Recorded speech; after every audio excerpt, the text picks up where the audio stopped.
1절부터 제가 읽어보시면은 그런즉 유대인의 나음이 무엇이며 할례 유익이 무엇이뇨 범사에 많으니 첫째는 저희가 하나님의 말씀을 맡았음이니라.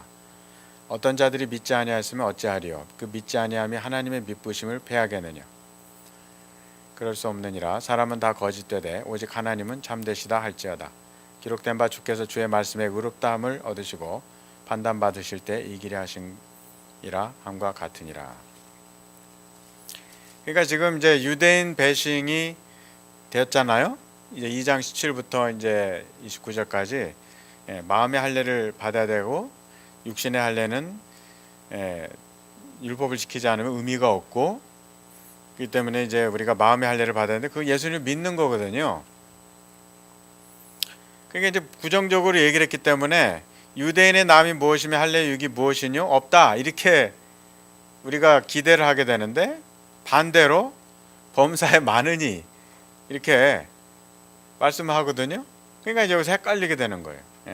그러니까 이제 주석가들도 여기서 굉장히 헷갈리는 거예요. 그래서 그냥 이 얘기 저 얘기 막 하는데, 그렇기 때문에 지금 이 문단이 굉장히 힘들어요. 주석하기가 굉장히 힘들어요. 더군다나 이제 좀 더 컴플리케이트 되는 이유가 이제 많은 주석가들이 세대주의적인 견해를 가지고 있어요. 이 세대주의적인 견해는 이제 종말에 유대인들이 민족적 구원을 받는다 하는 이 대전제, 이 전제를 가지고 이제 로마서를 주석하는 분들이 많기 때문에 이제 그러한 어떤 안경을 쓰고 이 구절을 보면은 이 구절이 굉장히 어려워져요. 어려워져. 그래서 이제 사실은 이제 예수님을 안 믿던 그 세계에서 이제 예수님을 믿는 세계, 교회 밖에서 교회 안으로 들어오면은 이 패러다임 시프트가 일어나거든요. 그러니까 사실은 이제 이 교회 안에서 쓰는 용어도 그래서 어려운 거예요. 뭐 인격적인 만남이 이제 그런 한 이유인데, 뭐 이신칭의, 그런 어떤 용어들이 이제 이 패러다임이 이게 시프팅 되는, 이제 트랜지션 되는 그 과정에서 이제 일어날 수 있는 현상인 거죠. 그러니까 이제 완전히 이쪽으로 컨버트가 돼가지고 안경을 바꿔 껴야 되는 거예요. 이게 이제 토마스 쿤이 얘기하는 그 패러다임 시프트 아니겠어요?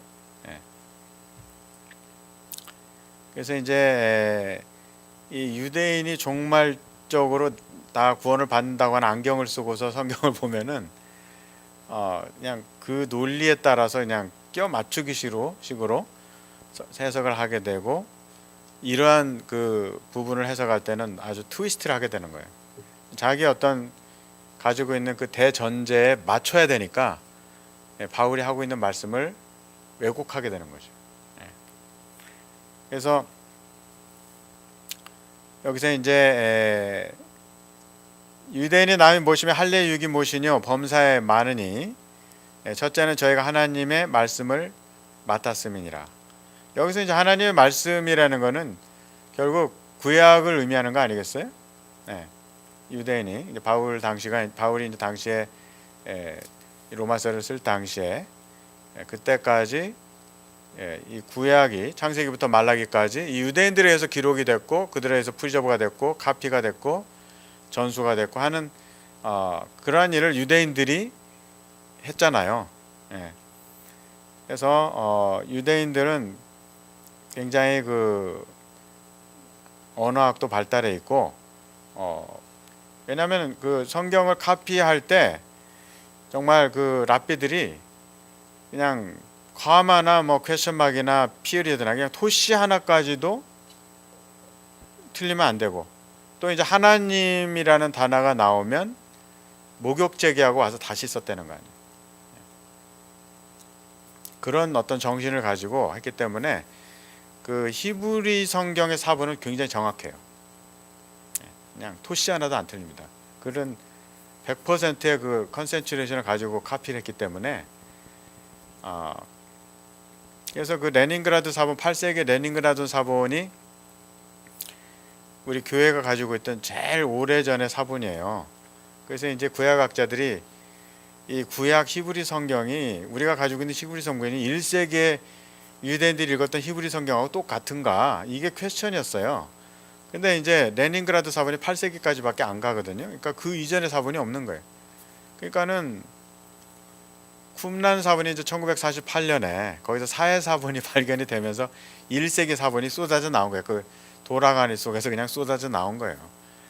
그래서 이제 구약학자들이 보니까 이건 정확하다 이거지. 레닌그라드 사본이 그냥 정확하다는 거예요.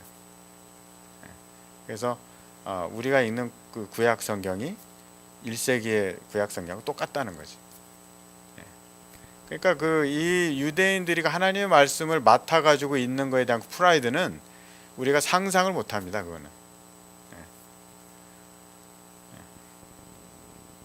그래서 저희들이 그 하나님의 말씀을 맡았다는 이게 얼마나 큰 축복인가 하는 거죠. 그래서 이제 어떤 자들이 믿지 아니하였으면 어찌하리요? 그 믿지 아니함이 하나님의 미쁘심을 패하겠느냐. 그래서 이제 믿지 않는 자들이 있으면은 하나님 미쁘심이라는 것은 이제 하나님이 신실하시다 하는 것인데요. 이제 1절부터 좀 이제 깊이 들어가 보면은 여기서 이제 학자들이 뭘 가지고 스트럭을 하나 하는 것을 우리가 좀 여기서 볼 수가 있는 것이죠. 여기서 지금 바울의 말씀이 대상이 누구냐? 분명히 이렇게 퀘스천 마크가 있잖아요. 그런 즉 유대인의 나음이 무엇이며 할례 유익이 무엇이뇨? 하는 거는 이제 논박법인데 디아트라이브라고 하는 누구하고 지금 얘기를 하고 있는 거예요. 논박을 하고 있는데 이 대화 상대자가 누구냐 그죠? 여기서 유대인이냐 아니면 이방인이냐, 그리스도인이냐 아니면 난크리스찬이냐 하는 것들이죠. 이걸 알아야지 우리가 이거를 정확하게 해석을 하고 적용을 하고 우리가 여기서 유익을 얻을 수가 있을 거 아니겠어요? 여기서 이제 결론부터 말씀을 드리면은 1절부터 4절까지는 바울이 지금 유대인하고 지금 디베이트를 하고 있다 하는 것이 맞는 해석이다. 그렇게 우리가 볼 수가 있어요. 그래서 이제 유대인들이 하나님의 말씀을 맡은 자들로서 프라이드가 있는데 3절이 굉장히 이제 해석상에 어려운 점이 있어요. 의문표를 어디에다 놓느냐에 따라서 여러 가지 번역이 나올 수가 있어요. 그래서 이제 헬라 문장을 놓고서 이제 말씀을 드려야 되는데 여러 가지 이제 가능성이 있는 것인데 여기서 하나님의 신실하심이라는 의미에 있어서 이제 제가 전에 말씀드렸듯이 세대주의적인 주석가들은 이제 하나님께서 신실하시기 때문에 하나님께서 아브라함과 맺으신 그 언약 때문에 이스라엘 사람들은 이제 틀림없이 구원을 받는다. 그리고 종말 때 예수님 오시기 전에 이스라엘 사람들은 민족적인 구원을 얻는다.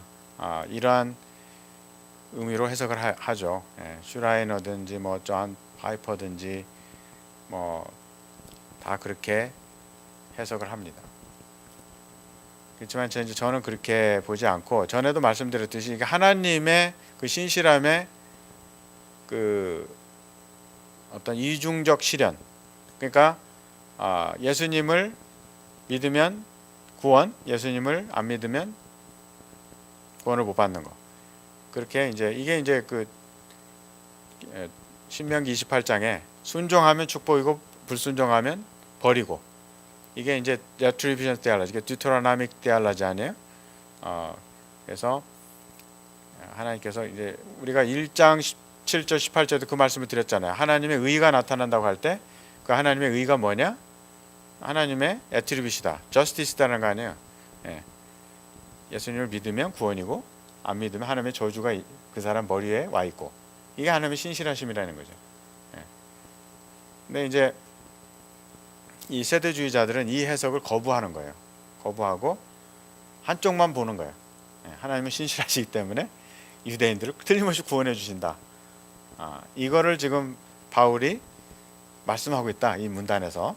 이렇게 되니까는 이제 3장 4절 5절 같은 경우는 존 파이퍼 목사님 아시죠? 베들레헴 교회 그분 주석에 보면은 그렇게 써 있어요. 3장 4절 5절이 로마서 전체에서 제일 어려운 부분이다. 해석에서 제일 어렵다. 그렇게 얘기를 하고 있는데 왜 그러냐면 그분의 세대주의적인 관점 때문에 그런 거예요. 세대주의만 떠나면 어렵지가 않은데 세대주의를 붙들고 있으니까 어려워지는 거라고. 바울이 뭐라고 말씀합니까?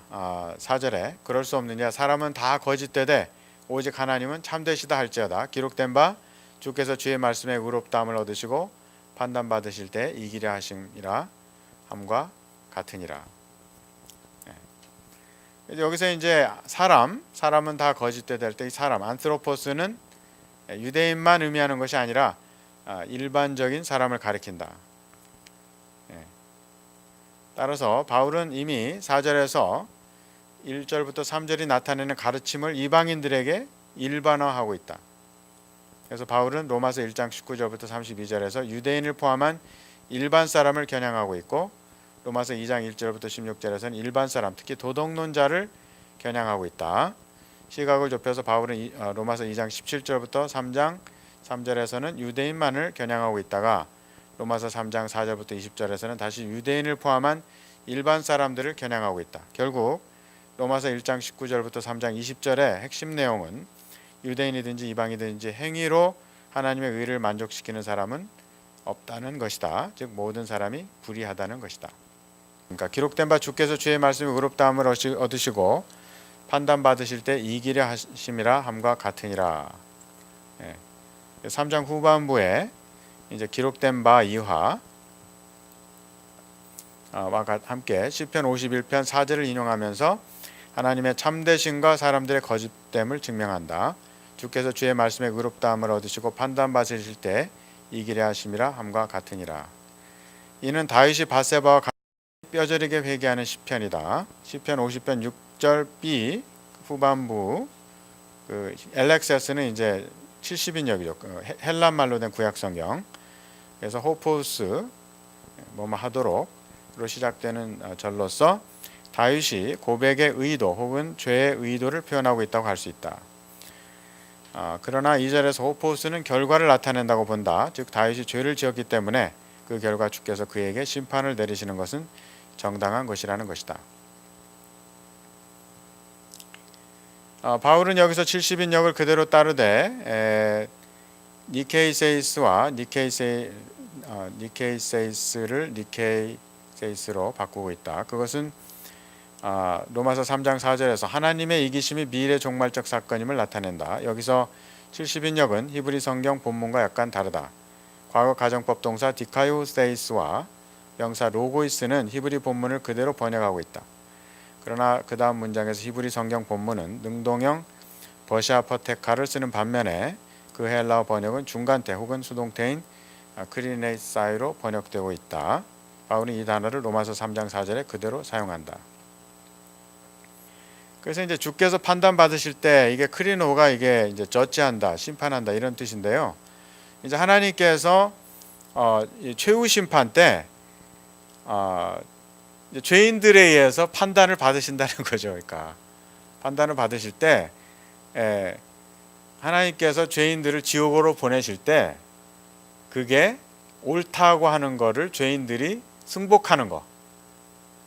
그걸 이제 하나님께서 그 종말 심판 때 이기려 하십니다. 4절의 그 후반부에 하나님께서 이기려 하십니다 할 때 그 이긴다는 게 무슨 표현이냐면 하나님의 그 저지먼트가 옳다라고 지옥 가는 사람들도 인정하게 된다 이거예요. 그런 의미예요. 그러니까 이게 바울이 이제 여기서 말씀하는 거는 그 하나님의 저스티스를 말하는 거고 이게 이제 그 유대인들이 우리는 아브라함의 후손인데요. 그러니까 하나님의 언약 때문에 우리는 구원받아야 되지 않습니까? 라고 항변할 수 없다 이거죠.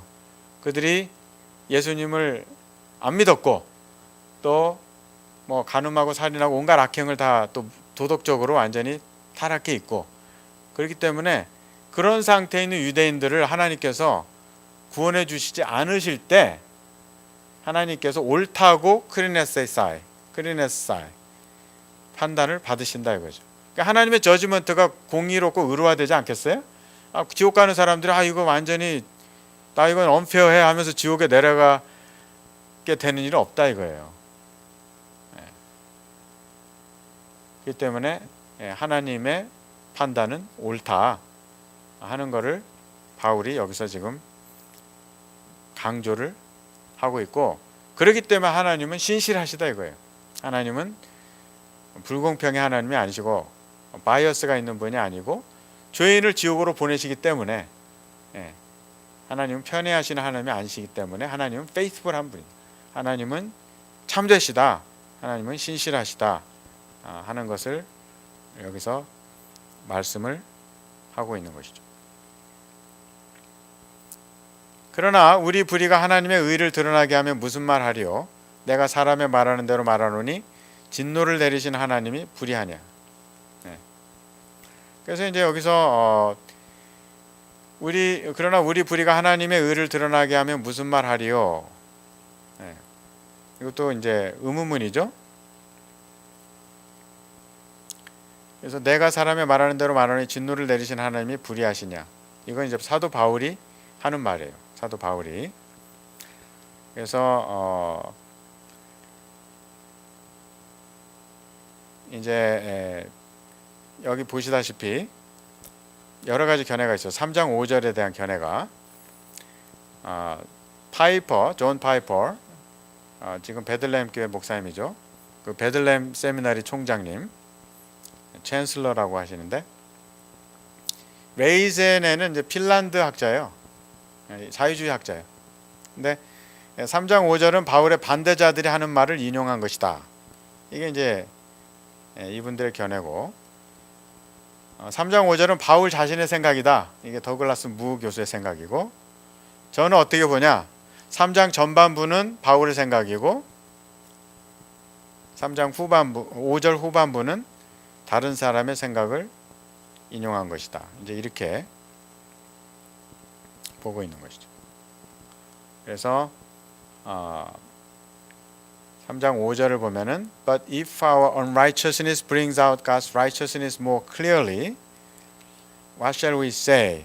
이건 이제 바울이 말씀하는 거고, That God is unjust in bringing His wrath on us.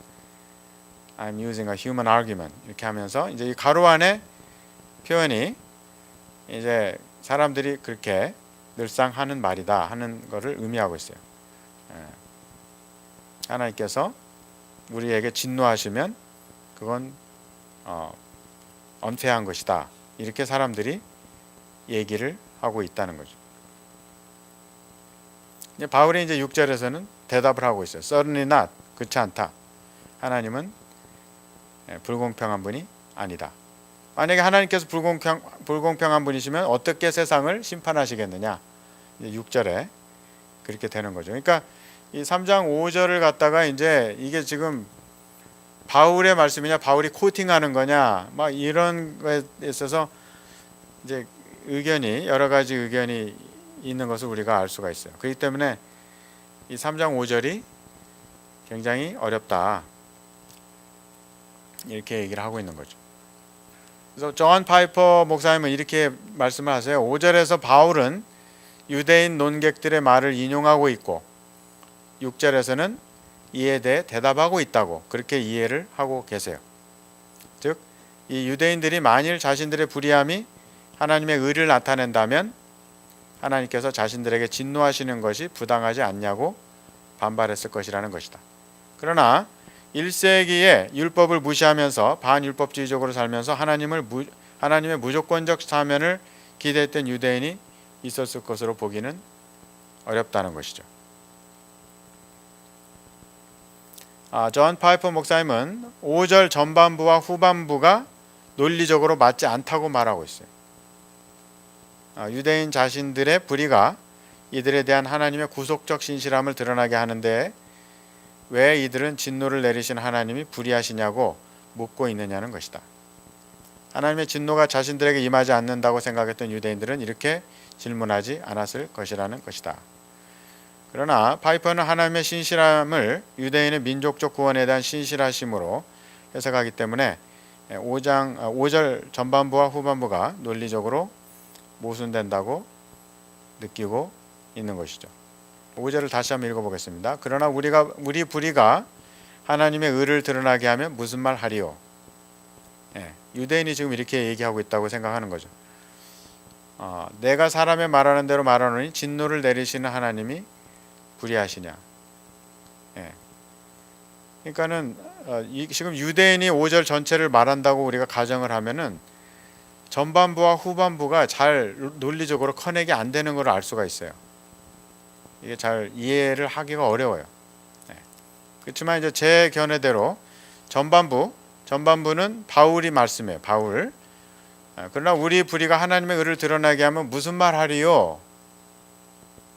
할 말 없다 이거죠. 이게 바울의 말씀이에요. 그리고 그 밑에 내가 사람의 말하는 대로 말하노니 진노를 내리시는 하나님이 불의하시냐? 네. 진노를 내리시는 하나님이 불의하지 않느냐라고 사람들이 말하고 있어요. 네? 그거는 이제 사람들의 말이라는 거죠. 그러니까 6절이 그렇지 않다 이렇게 부정으로 들어가는 거예요. 네. 진노를 내리시는 하나님이 불의하지 않다 이거죠.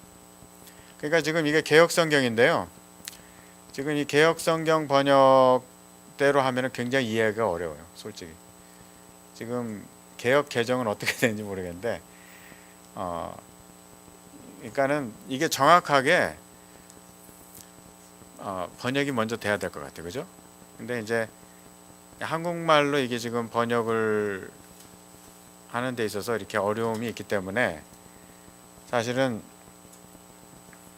정확한 뜻도 모르고 그냥 쭉쭉 읽어 내려가는 거고, 사실 이 신학자들조차도 여기에 대해서 견해가 분분하고 자기들이 어떤 가지고 있는 신학을 통해서 해석을 하니까 주석을 하니까 자기들도 막 헷갈려하는 거예요. 레이젠에는 파이퍼처럼 3장 5절이 유대인 농객들의 말을 인용하고 있는 것으로 이해하고, 만일 유대인들이 도덕적으로 타락해서 율법에 순종할 수 없다면 오직 하나님의 은혜로 구원을 얻을 수밖에 없는데 하나님께서 자신들에게 진노하시는 것은 부당하지 않느냐고 생각했을 것이라는 것이다. 그러나 과연 1세기 유대인들이 인간이 선을 행할 능력이 전적으로 없다고 믿고 있었을까? 의문이다. 자기들이 의롭다고 생각하고 있었잖아요. 그들은. 슈라이너, 지금 서던 베프티스트 세미너리 켄터키에, 이분은 이제 개혁주의 신학을 가진 분이면서 세대주의적인 신학을 가지고 있는 분이에요. 근데 슈라이너는 레이젠의 유대인들이 제기한 반론에 대한 재구성을 타당한 것으로 인정한다. 왜냐하면 이분도 세대주의자니까. 그리고 유대인들은 의를 행할 수 있는 능력이 없는 자신들을 하나님께서 심판하신다면 하나님께서는 공평하신 분이 아니지 않는가라고 반문했을 것이라고 생각한다. 그리고 5절에서 바울은 이들의 반문을 인용하고 있고 6절에서 이에 대해 대답하고 있다고 생각한다. 그러니까 이제 슈라이너도 5절 전체가 유대인의 말이다 이렇게 보고 있는 거죠. 그러나 이 해석은 로마서 3장 3절을 고려하지 않고 유대인들이 인식하지도 못했을 인간의 전적 무능력의 교리를 바탕으로 그들의 질문을 상상 속에 재구성한 것이다. 1세기 유대인들은 바울이 5절에 기술하는 것과 같은 반문을 하지 않았을 것이다. 오히려 그들은 자신들의 불신앙 때문에 자신들에게 하나님의 심판이 임한다는 바울의 말씀에 전혀 귀를 기울이지 않고 이를 비웃었을 것이다. 5절 전반부는 유대인 농객들의 말을 인용하는 것이 아니라 바울 자신이 1절부터 4절에서 한 말씀을 바탕으로 자신의 가르침을 전개하기 위해서 구성한 질문이라고 볼 수 있다. 이게 제 견해예요. 그래서 5절에서 사용된 어구, 우리가 무슨 말하리요? 의문조사 메이, 그리고 내가 하는 대로 말하노니 등은 2절이 바울 자신이 구성한 질문임을 나타낸다고 말한다. 하나님의 신실하심을, 그 언약에 대한 신실하심, 즉 모든 불의한 사람들을 벌하시는 공의로 이해하며 이와 함께 5절 전반부를 바울 자신이 논리 전개를 위해 구성한 질문으로 보면 5절 전후반부가 논리적으로 부드럽게 연결되고 있습니다. 즉 바울은 우리의 불의 혹은 악함이 하나님의 의, 즉 하나님의 공의의 심판을 초래한다면 우리가 무슨 말을 할 수 있겠느냐고 말씀합니다. 진노를 내리신 하나님이 불의하시냐? 결코 아니라는 거죠. 그러니까 이제 전반부는 우리 불의가 하나님의 의를 드러나게 하면 무슨 말 하리요? 할 말 없는 거죠. 이게 이제 바울의 말씀이고, 그 다음에 이제 내가 사람의 말하는 대로 말하노니, 이 말씀은 이제 다른 사람이 이렇게 말하지 않느냐, 뭐라고 콜에 넣고 진노를 내리시는 하나님이 불의하지 않느냐. 예? 이게 지금 그렇게 물어보는 거예요. 다른 사람들이 진노를 내리시는 하나님이 지금 불의하지 않느냐. 지금 개혁성경 불의하시냐 이렇게 지금 좀 의미가 약간 좀 이상해지는데, 진노를 내리시는 하나님이 불의하시지 않는가, 이렇게 세상 사람들이 말하고 있다는 거예요. 그러니까 6절에 바울이 어떻게 대답해요? 메이 게노이토, never. 진노를 내리시는 하나님이 불의하지 않다 이거예요. 이렇게 읽어야지 5절이 make sense 하잖아요, 그죠? 그래서 제가 그렇게 제 주석에서 주장을 하고 있습니다. 제 주석에서 이 주장은 굉장히 유니크한 거예요. 죄송합니다만 제가 또 자랑을 하는 것 같은데, 사실은 이러한 어떤 요소들 때문에 제가 로마서 주석을 쓰는 동기가 된 거예요. 왜냐하면은 이 슈라이너나 더그 뭐 이런 분들이 사실은 이 당대에 참 탑 나치예요. 지금 현재 세계에서 이 로마서 주석으로는 아주 탑 나치 스칼라들이에요. 저는 그냥 뭐 존재도 없는 그런 학자고, 근데 이제 제가 이걸 볼 때는 굉장히 답답한 거예요. 지금 이 4절 5절을 해석하는 게 답답한 거예요. 제대로 해석을 안 해놨다고 저는 본 거고, 그래서 로마서 주석을 써야 되지 않겠는가, 이런 필요를 느꼈던 거죠. 그래서 이제 이 5절 같은 부분의 제 해석이 굉장히 어떤 저의 그 해석이 드러나는 그러한 부분이라고 할 수가 있습니다. 저는 세대주의적인 해석을 안 하니까. 그래서 여기서 우리는 유대인이나 그리스도인들을 가리키는 것이 아니고 논리 전개상 일반적인 사람을 가리키는 우리라고 봐야 된다 이거예요. 슈라이나 문화, 뭐 파이프나 이런 분들은 전부 여기서 우리를 유대인으로 보거든요. 우리 유대인의 불의가 하나님의 의를 드러나게 하면 무슨 말 하리요? 그러면은 우리 유대인의 불의가 하나님의 의를 드러나게 하면 우리가 계속 불의해야 되지 않겠냐 이거지. 우리가 계속 불의한 행동을 해야 하나님의 의가 더 드러나니까. 뭐 이렇게 이제 해석이 진행이 되는 거죠. 그렇게 되면은 5절 후반부에서 꼬인다 이거예요. 그렇게 되면 논리적으로 5절 후반부가 연결이 안 돼요. 그렇게 보게 되면. 우리의 불의는 유대인들의 신실하지 못함을 가리키는 것이 아니라 일반적 인간의 죄악됨을 가리키는 것으로 보아야 한다. 하나님의 의는 3절의 하나님의 신실함과 병렬되는 개념이다.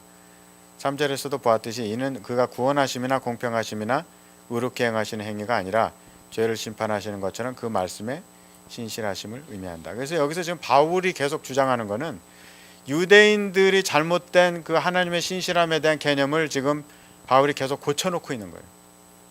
유대인들은 그걸 민족주의적으로 국수주의적으로 계속 해석하는 그 패러다임을 벗어나질 못하고 있어요. 우리는 아브라함의 자손이고 하나님께서 아브라함과 맺으신 그 언약 때문에 하나님은 그 언약을 지키실 것이다. 그렇기 때문에 우리는 선민이고 우리는 잘못해도 다 용서받고 구원받고 우리는 그냥 다 빠져나올 수 있다 하는 그 어떤 그런 거예요. 한국의 어떤 정치인들이 그냥 그런 생각 가지고 밥 먹듯이 죄를 짓고 그냥 빠져나오잖아요. 그런 것처럼 유대인들도 그런 어떤 잘못된 생각을 가지고 있는 거예요. 우리는 특별하고 선민이고 그러니까 하나님은 언약에 신실하신 분이니까 우리는 그냥 죄를 져도 우리는 면죄부를 가지고 있다 이거죠. 근데 이제 이런 개념은 유대인만 있는 게 아니고 어떤 잘못된 예정교리를 가진 장로님이나 집사님도 이런 생각을 가지고 신앙생활하는 분이 있다고 그러더라고요.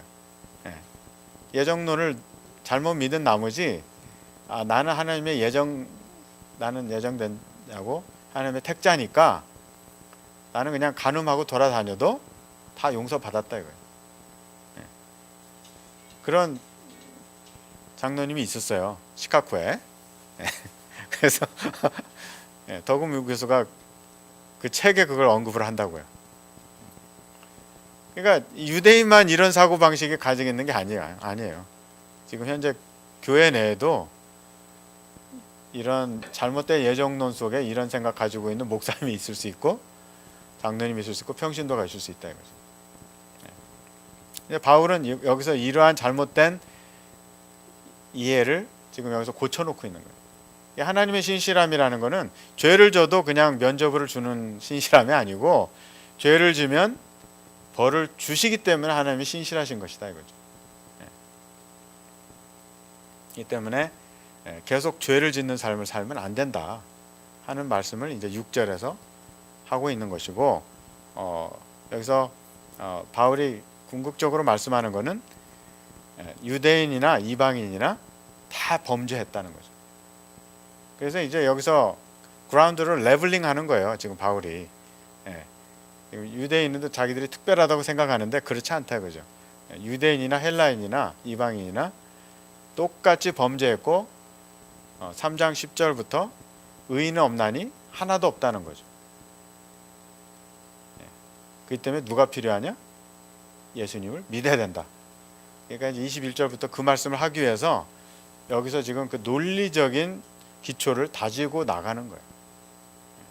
의문문을 사용하고 논박법을 사용하고 계속 유대인들하고 이렇게 디베이트하는 그런 문학 형식을 취하면서 그들의 어떤 잘못된 사고방식을 지금 깨트리고 있는 거죠. 그럼 패러다임 체인지를 지금 여기서 불러일으키고 있는 거예요. 패러다임 시프트를 여기서 추구하는 거죠. 그러니까 진노를 내리시는 하나님이 불의하시냐는 가상적인 반대자의 반문일 수도 있고 바울 자신이 말씀을 전개하기 위해 구성한 질문일 수도 있다. 내가 사람의 말하는 대로 말하노니는 앞문장이 바울 자신이 구성한 질문이라는 점을 시사한다. 그러나 이는 논객들의 가상적 반문을 반영한다고 볼 수도 있다. 그러니까 사람들이 그렇게 말을 하고 있어요. 진노를 하나님께 진노를 내리시면 그거는 잘못된 거 아니냐. 왜냐하면 우리 불의가 하나님의 의를 드러나고 하고 있기 때문에 이렇게 생각하는 사람들이 있을 수가 있다고 하는 것이죠. 만일 이방인들이 진노를 내리시는 하나님이 불의하시다고 반발한다면 그 이유는 무엇일까? 그들은 지킬 율법이 없는 상태에서 하나님께서 자신들을 심판하시는 것은 불공평하다고 생각했을 수 있다. 현대인들은 우리는 부모에게서 받은 죄의 유전인자로 인해 본성에 합당한 지시대로 했을 뿐이다라고 말할지 모른다. 그러나 바울은 율법이 없는 이방인들도 양심에 새겨진 법이 있기 때문에 이에 따라 심판을 받게 된다고 말씀한다. 이로써 바울이 강조하는 바는 하나님의 심판의 정당하심이다. 그리고 사람들이 이에 대해 반발할 근거는 전혀 없다는 것이다. 사람들이 가진 유일한 대안은 복음을 믿는 것이다. 이 점에서 로마서 3장 1절부터 8절은 로마서 3장 21절부터 31절 말씀을 도입하기 위한 탄탄한 신학적 준비라고 볼 수 있다. 3장 6절 결코 그렇지 아니하니라. 만일 그러하면 하나님께서 어찌 세상을 심판하시리요. 그래서 이제 3장 5절 후반에 그 논객들의 말을 완전히 반박하고 있는 것이죠. 아브라함의 언약을 바탕으로 면책특권을 누리고 있다고 생각했던 유대인들은 심판이 이방인들을 위한 것이라고 믿었다. 이와 반면에 헬라 철학자들은 하나님께서 진노하신다는 개념은 신의 속성상 맞지 않는 개념이라고 생각했다. 다드는 하나님께서 진노하실 수 있는 분이라는 것을 믿지 않았다. 그러나 하나님의 진노는 도덕적 세계에 작용하는 인과응보의 반응일 뿐이라고 생각했다. 그러나 구약의 선지자들은 당시 백성들에게 임박한 하나님의 진노를 예언하곤 했다. 이 선지자적 전통에 따라 바울은 모두가 다 직면하기 싫어하는 심판에 대해 상기시키고 있다. 바울은 로마서에서 하나님의 진노가 이미 사람들에게 와 있다고 말한다. 그리고 로마서 3장 6절에서 그는 누구나 하나님의 최후 심판대 앞에 설 것이라는 사실을 상기시킨다. 3장 7절 그러나 나의 거짓말로 하나님의 참되심이 더 풍성하여 그의 영광이 되었으면 어찌 나도 죄인처럼 심판을 받으리요. 여기서 7절부터 8절은 6절을 부연 설명하는 구절이다. 이렇게 우리가 볼 수가 있습니다. 그래서 이제 3장 1절부터 8절을 우리에게 적용을 한번 해보면요. 로마서 3장 1절부터 8절을 미래 유대인의 회복의 관점에서 해석하는 현대 주석의 경향은 세대주의적 신학의 영향을 받은 면이 있다. 그러나 우리가 문법적 측면에서 본 것처럼 로마서 3장 4절부터 8절은 유대인과 이방인 모두를 겨냥한 말씀이다. 그렇다면 이 본문은 현대 그리스도인들이 고대 사람들이 범했던 오해를 범하지 않도록 경고하는 기능을 가진다. 즉 하나님은 사랑의 하나님이시기 때문에 우리가 무슨 죄를 반복적으로 져도 항상 용서해 주실 것이라는 믿음이다. 그리스도인들의 태도는 좀 더 깊이 있는 모습을 띌 수 있다. 즉 예수께서 율법을 이루셨기 때문에 우리는 율법에서 자유함을 얻었다고 생각하는 것이다. 그리고 교리의 핵심적인 내용이 아닌 아디아포라의 경우 자신의 선택에 따라 행할 수 있다는 것이다. 이는 그리스도인이 가진 율법에서의 자유가 방종으로 흐르게 한다. 그리고 진리의 상대주의를 띤 포스트 모더니즘의 시류에 함께 발맞추어 나가면서 하나님 앞에서의 불신, 거짓된 불의를 행하는 위선자가 되게 할 수 있다. 그러나 바울은 로마서 3장 1절부터 8절에서 분명히 말씀한다. 사람들의 불신앙과 불의에 대한 하나님의 심판은 정당한 것이다. 우리는 바울의 경고를 따끔하게 받아들이고 하나님께 대한 신앙이 유대인들이 빠졌던 위선적 종교로 전락하지 않도록 깨어 경성해야 된다. 그래서 이제 여기서 우리가 얻을 수 있는 교훈은 뭐냐면요. 유대인과 같은 그런 어떤 그 complacency, 좀 죄를 져도 하나님과 아브라함의 언약 때문에 하나님 언약에 신실하신 분이기 때문에 내가 죄를 져도 괜찮다 하는 그런 어떤 태만한 마음. 근데 이제 이게 현대 교회에 어떠한 거하고 이게 병렬됩니까? 현대 교회에서 요즘 교회에서 이제 하나님은 사랑의 하나님이다. 그래서 우리가 죄를 져도 그냥 고백하면 용서해 주신다. 죄를 고백하고 회개하면 된다. 어떤 그런 말 아니면 뭐 하나님은 사랑하신 하나님이시니까 자비하신 하나님이시니까 내가 좀 이렇게 간음 좀 해도 용서해 주시겠지. 어떤 분은 이제 집사님이 그런 말을 하는 경우도 있어요. 뭐 사람이 뭐 한 번 정도 실수할 수 있는 거 아닙니까? 그런 마음을 가지고 있으니까 목사님이 그런 불륜을 해도 아유 목사님도 했네. 위로가 된다 이렇게 생각하는 사람이 있을 수 있는 거예요. 나도 지금 길티 필링에 굉장히 시달렸는데 목사님이 불륜하니까 굉장히 그냥 거기서 카운슬링이 되는 거예요. 위로가 되는 거예요. 근데 이제 여기서 우리가 그 현대 교회에서 이게 부족한 점이 하나님은 진노의 하나님이시라는 그쪽 사이드를 잃어버린 거예요. 그러니까 그 레트리비전 테올로지 있죠. 보응의 신학. 그러니까 다윗도 하나님의 택함을 받은 종인데 밧세바와 불륜을 했을 때 아들 4명을 잃어버렸잖아요. 그것도 형제 살인이 2번이에요. 그러니까 압살롬이 암논을 죽였고 요압 장군이 압살롬을 죽였고, 그렇죠?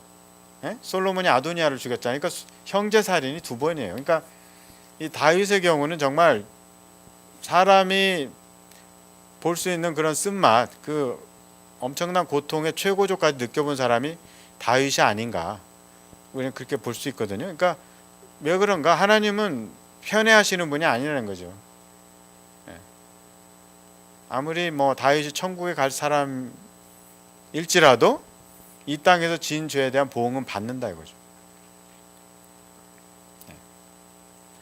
그런 어떤 그 하나님의 보응하심, 하나님의 그 진노,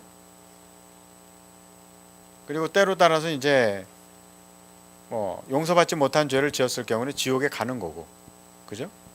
그래서 이제 알미니안주의에서는 이 신자도 grave sin 를 범했을 때는 회개하지 않으면 지옥에 간다 그렇게 보고 있어요. 그러니까 구원 받은 신자가 있잖아요. 뭐 배교를 한다든지 이럴 때 구원을 잃어버린다. 그래서 조심해야 된다 이렇게 가르치고 있어요. 알미니안주의에서는. 그러니까는 이 그 하나님의 진노, wrath, 이 점을 우리가 확실하게 이제 우리가 머릿속에 이제 꽉 알고 마음에 새기고 있어야 십계명을 더 잘 지킬 수 있는 확률이 늘어날 수 있다는 거죠. 네.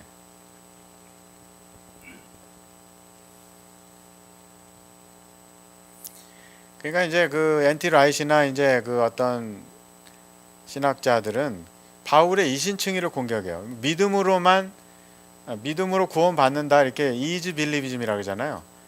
네, 너무 구원을 그냥 쉽게 만들어 버렸고, 그러니까 행위가 강조가 안 됐다 교회에서. 도덕적인 가르침이 약화됐기 때문에 이 교회의 도덕이 이렇게 추락했다 이거죠. 이 책임을 마틴 루터한테 돌리는 거예요. 마틴 루터의 이신청 이론이 잘못됐다는 거죠. 어거스틴이 그렇게 믿음을 강조한 게 잘못됐다는 거예요. 어떤 목사님은 그냥 감리교회 목사님인데 그냥 집회를 그렇게 하고 다녀요.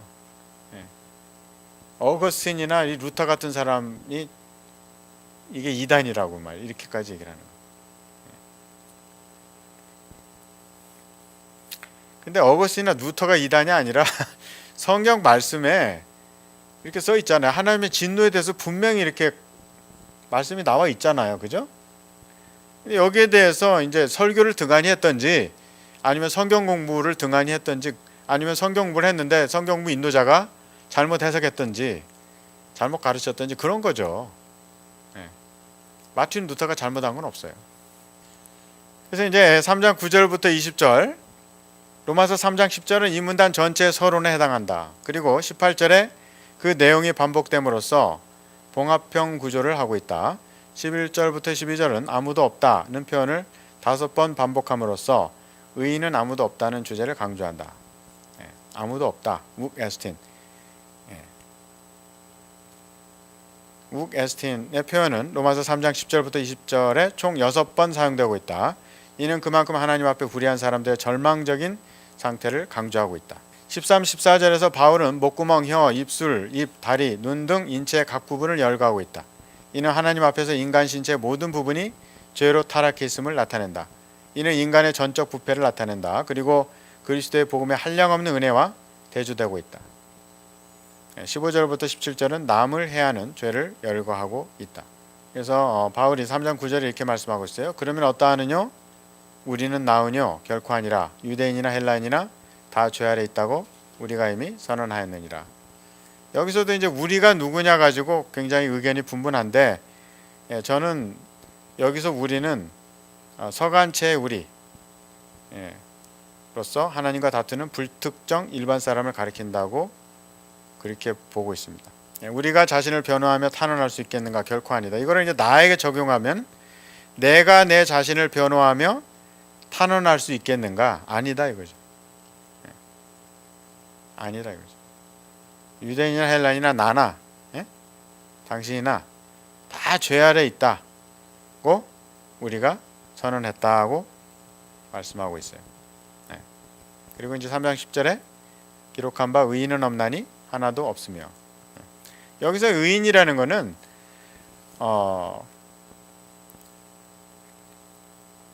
어떤 그 교회 밖에서 사람들이 얘기하는 의인하고는 달라요. 그러니까 세월호에서 세월호 의인이라는 말을 쓰잖아요. 학생들을 살리기 위해서 자기가 거기서 그냥 장렬하게 죽은 그런 교사들 있잖아요. 정말 훌륭한 분들이더라고요. 그래서 의사니 열사니 이제 이런 어떤 추앙을 하고 있는데, 그분들이 만약에 예수 밖에서 그렇게 행위로 하고 이제 돌아가셨다면 하나님께서 그들을 천국으로 보내주시겠냐 이거예요.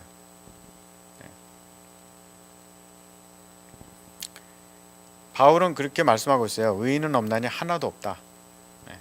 그러니까 자기를 희생해서 남을 그렇게 살렸을지라도 그 보상으로 천국에 갈 수 없다 이거예요. 왜냐하면 예수님께서 십자가에 달려서 돌아가셨잖아요. 그래서 그 죄 없는 피를 흘리셨잖아요. 죄 없는 피를. 바로 그 피만이 죄를 속할 수가 있어요. 그 죄는 이제 아담의 원죄거든요. 아담의 원죄. 예. 그 아담의 원죄를 우리가 씻어버릴 수가 있다고요. 그 예수님의 피만이. 구약의 레위기에 피 없이는 죄사함이 없나니 그렇게 써 있어요. 근데 이 뭐 세월호는 뭐든 뭐 무슨 소방관이 뭐 어떤 건물에서 아이를 구조하고 자기가 죽을 수 있잖아요. 그러면 그 아이를 살리고 죽은 소방관이 천국에 갈 수 있냐 이거예요. 못 간다 이거. 왜냐면 피 없이는 죄사함이 없다고 그렇게 써 있고 우리의 피로는 안 된다 이거예요. 예? 그 소방관 자신의 피 가지고도 안 되고 예? 예수님의 피만 가지고 된다 이거예요. 왜냐면 예수님의 피만이 죄 없는 피고 흠 없는 피고 거룩한 피이기 때문에 그 예수님을 믿어야지 그 공로에 힘입어서 우리가 천국에 간다 이거죠.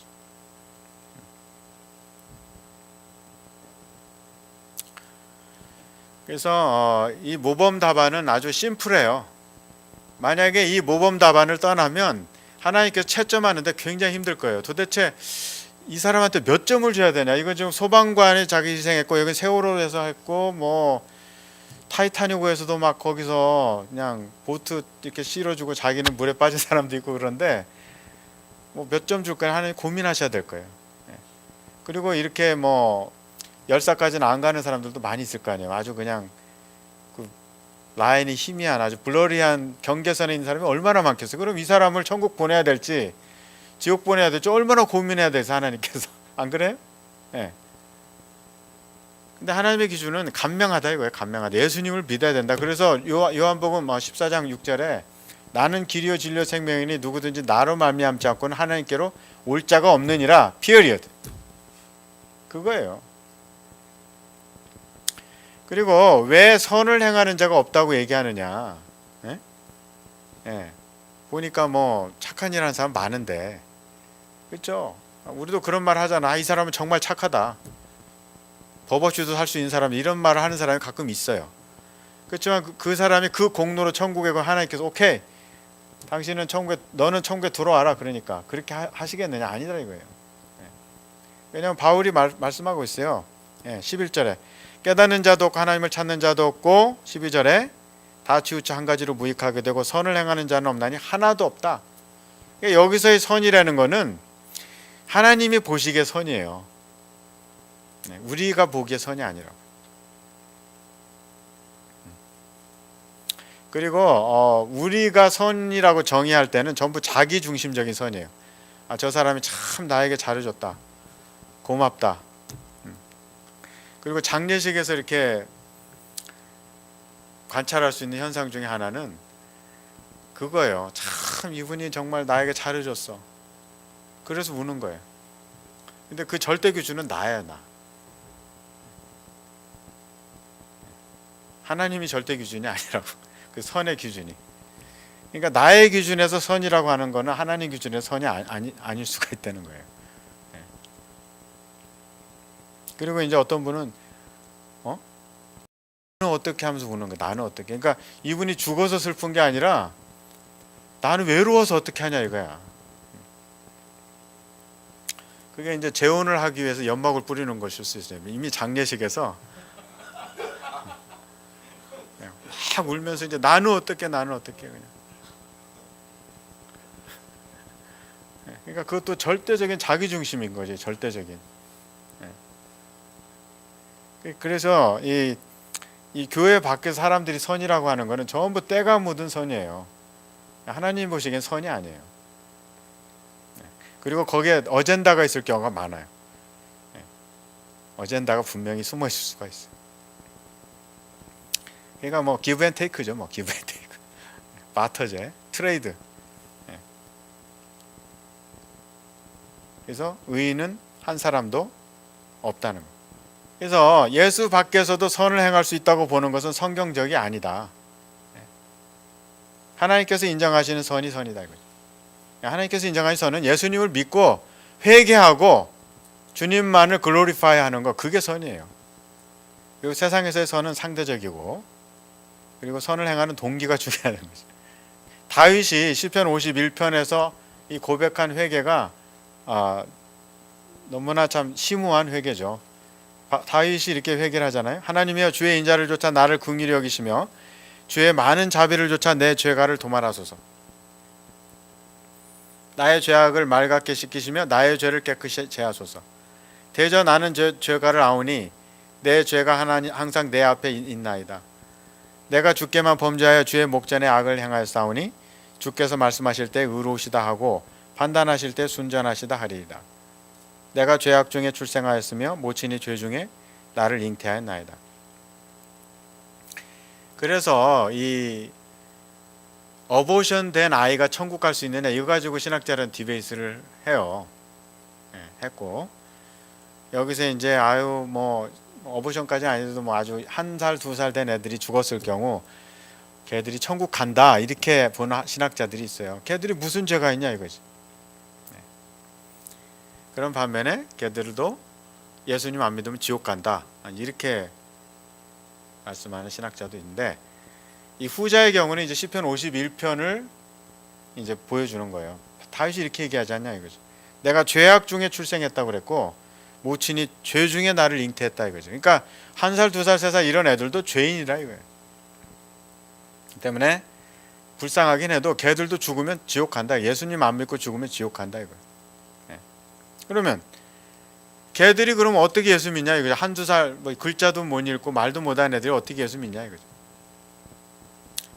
그랬을 때 이제 이쪽 후자의 경우는 어떻게 얘기하냐면요.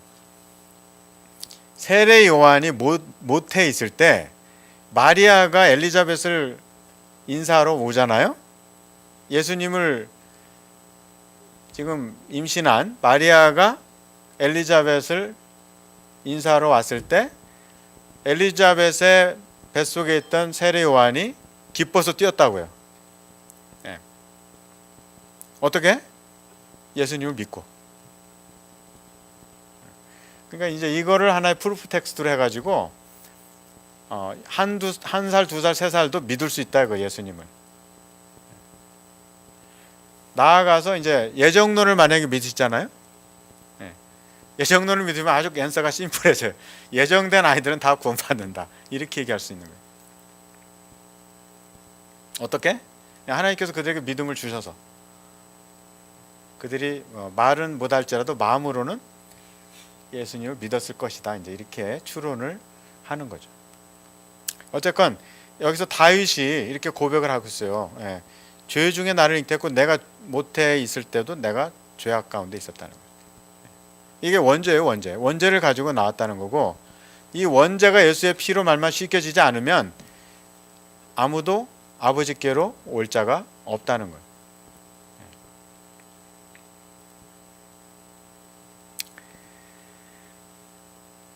그래서 깨닫는 자도 없고 하나님을 찾는 자도 없고, 이게 다 구약 시편에서 인용을 하고 있는 그런 말씀들이에요. 하나님을 찾는 자도 없고, 다 치우쳐 한 가지로 무익하게 되었고, 선을 행하는 자는 없나니 하나도 없고, 그래서 인간의 전적 부패가 여기서 알 수가 있어요. 로마서 3장 11절부터 12절에서 우리가 분명히 알게 되는 것은 바울은 여기서 인간의 전적 부패를 서술하고 있다는 것이다. 오스보는 전적 부패를 정의하기를 이는 사람이 하나님과 아무 상관이 없게 되는 것을 원하는 상태, 즉 그들이 하나님과 자신의 이기적 욕망이라는 두 선택 사이에서 항상 하나님을 대항하는 선택을 하는 것이라고 말한다. 이는 로마서 3장 11절부터 11절에서 바울이 말씀하는 인간의 전적 부패를 포괄적으로 요약하지 못하고 있다. 바울이 묘사하는 인간의 전적 부패는 물론 하나님께 대한 반항을 포함한다. 그러나 이는 인간의 성품에서 부패해 있는 더 본질적인 더러운 상태를 의미하고 있다. 다윗과 바울은 모두 인간의 전적 부패와 선을 행하지 않는 상태를 함께 묶어서 악인의 상태를 묘사함으로써 이들 스스로의 선택에 의해서는 하나님을 믿는 믿음에 이를 수 없다는 것을 분명히 나타내고 있다.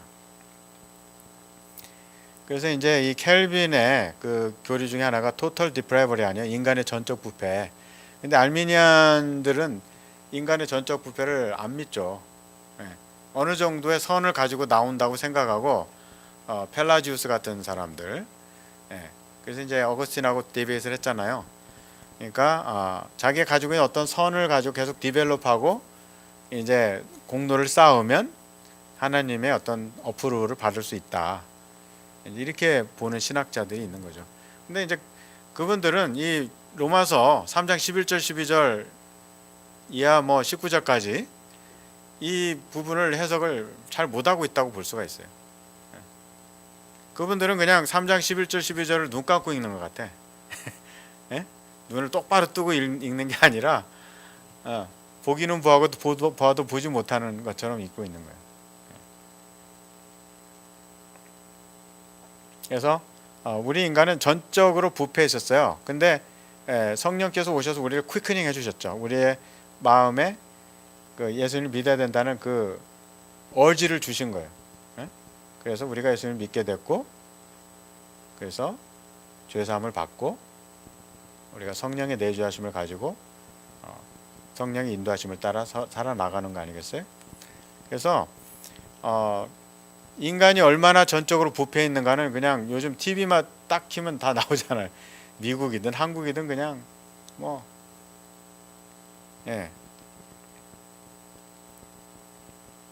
인간의 그 전적으로 부패해 있는 상태에서 뭐 플로리다의 그 학교에서 총격 사건 때문에 뭐 이제는 뭐 교사들도 총기를 휴대해야 된다 그러는데, 교사가 만약에 테러를 하면 어떻게 되겠어? 이거는 뭐 이런 그 사건은 멀티플라이 되는 거예요 지금. 왜 이거를 모른 채 그렇게 안이한 조처를 취하는지. 그러니까 어떤 그 오늘 신문 보니까는 무슨 예일대 그 의대 한국 교수가 책을 썼다는 거 아니에요. 그래서 트럼프는 정신병자라고 책을 썼는데 완전 그냥 나오자마자 다 매진. 그리고 아마존에서 다시 리프린트를 했는데 리프린트 하자마자 2시간 만에 다 매진됐대잖아요. 그러니까 이거 완전히 이게 인간의 전적 부패된 상태를 보여주고 있는 이그젠플이에요. 그래서 13절에 보면 저희 목구멍은 열린 무덤이요 그 혀로는 속임을 베풀며 그 입술에는 독사의 독이 있고 그 입에는 저주와 악독이 가득하고. 그래서 13절부터 14절은 인간이 말로 죄를 지을 때 관계된 부분을 열거한다. 목구멍, 혀, 입술, 입. 그리고 이제 이것은 이제 결과는 죽음이죠. 15절에 보면 그 발은 피를 흘리는데 빠른지라 파멸과 고생이 그 길에 있어 평강의 길을 알지 못하였고. 십계명을 어기는 거죠. 살인하지 말라. 그래서 이제 여기서 샤킹한 게 뭐냐면 지금 바울이 이제 그 예수 밖에 있는 사람들의 그 죄악상을 쭉 지금 적나라하게 고백을 하고 있잖아요. 그런데 디모데후서 3장 1절부터 보면은 정말 여기서 또 바이스 리스트가 나오잖아요. 이것이 지금 그 교회 안에 있는 그 false teacher, 교회 안에 있는 그 거짓 선생들의 죄악상을 말씀하는데 지금 로마서 1장 19절부터 32절까지 나오는 그 정난한 그 죄악상과 굉장히 오버랩되고 있어요. 공통되는 죄악이 많아요. 그게 너무 놀랍다는 거죠. 내가 이것을 알라 말세 고통하는 때가 이르니 사람들은 자기를 사랑하며 돈을 사랑하며 자긍하며 교만하며 회방하며 부모를 거역하며 감사치 아니하며 거룩하지 아니하며 무정하며 원통함 풀지 아니하며 참수하며 절제하지 못하며 사나우며 선한 것을 좋아하지 아니하며 배반하며 팔며 조급하며 자고하며 쾌락을 사랑하기를 하나님 사랑하는 것보다 더하며 경건의 모양은 있으나 경건의 능력은 부인하는 자니 이 같은 자들에게서 내가 돌아서라. 저희 중에 남의 집에 가만히 들어가 어리석은 여자를 유인하는 자들이 있으니 그 여자는 죄를 중히 지고 여러 가지 욕심에 끌린 바 되어 항상 배우나 마침내 진리의 지식에 이를 수 없느니라. 얀네와 암브레가 모세를 대적한 것 같이 저희도 진리를 대적하니 이 사람들은 그 마음이 부패한 자여 믿음에 관하여는 버리운 자들이니라. 이게 지금 교회 안에 있는 사람들의 죄악을 지금 낱낱이 지적하는데 3장이 그러한 그 죄에 대한 질책과 굉장히 오버랩되는 부분이 있다는 게 놀라운 부분이에요. 그래서 저희 눈앞에 하나님을 두려워함이 없느니라 한 것 같으니라. 그러니까 한국말에 그런 말 하잖아요. 얘가 좀 배는 게 없네 이런 말 하잖아요. 배는 게 없는 거예요. 눈앞에 하나님을 두려워함이 없어요. 하나님을 두려워하지 않아요. 9절부터 20절은 로마서 1장 18절부터 3장 20절의 결론이 되겠죠. 그래서 이제 19절에 무릇 율법이 말하는 바는 율법 아래 있는 자들에게 말하는 것이니 이는 모든 입을 막고 온 세상으로 하나님의 심판 아래 있게 하려 함이니라. 그래서 이 율법의 효용이 지금 여기 말씀이 나오고 있는데요. 예. 율법을 왜 줬느냐? 지금 세상의 법은 어느 정도 이제 통제하려고 줬잖아요, 그죠? 예. 지금 뭐 한국도 뭐 헌법 개정한다고 지금 시끄러운 것 같은데, 이 하나님의 법은요, 펑션이 내가 이 율법을 지킬 수 없구나. 그럼 나는 어떻게 하지? 여기까지 오도록 하기 위해서 율법을 줬다는 거죠. 그래서 율법이 몽학선생이라는 거 아니에요. 하나님께 십계명을 줘봤더니 사람들이 십계명을 못 지키더라 이거예요. 그러면서 하는 퀘스천이 나는 이걸 못 지키네. 아무리 지키려고 해도 못 지키네. 그럼 어떻게 하지? 예수님이 여기 계시구나. 할렐루야. 이러한 결론에 이르도록, 그러니까 이 율법이 예수님을 바라보고 있고 예수님을 포인팅하고 있다는 거 아니에요. 그래서 예수님께서 말씀하시기를 모든 구약의 말씀이 나를, 예수님을 가리키고 있다. 그렇게 말씀하고 계십니다. 그래서 이 율법의 기능은 인간이 도덕적으로 불가능하다. 절망이구나. 정말 이거는 플라이트다. 이거는 미절이다. 이거는 완전히 헬이다. 하는 거를 나의 무능력을 깨닫도록 하기 위한 기능을 하는 게 율법이라는 거죠. 그 율법을 잘 지켜서 천국에 가도록 하는 기능이 아니라는 거죠. 왜냐하면 아무도 그 율법을 지킬 수가 없으니까. 너희는 모세는 말하기를 간음하지 말라 하였거니와 나는 너에게 말하노니 여인을 보고 음욕을 품는 자마다 간음하였느니라. 이 율법을 어떻게 지키겠어요? 그러니까 이 율법의 기능은 나의 부족함, 나의 불가능을 깨달으라고, 그리고 예수님을 찾으라고, 예수님을 시인하고 믿으라고 율법이 주어진 거라 이거죠. 그래서 이제 20절에 그러므로 율법의 행위로 그의 앞에 의롭다 하심을 얻을 육체가 없다. 율법으로는 죄를 깨달음이니라. 굉장히 말씀이 자명하죠, 그죠?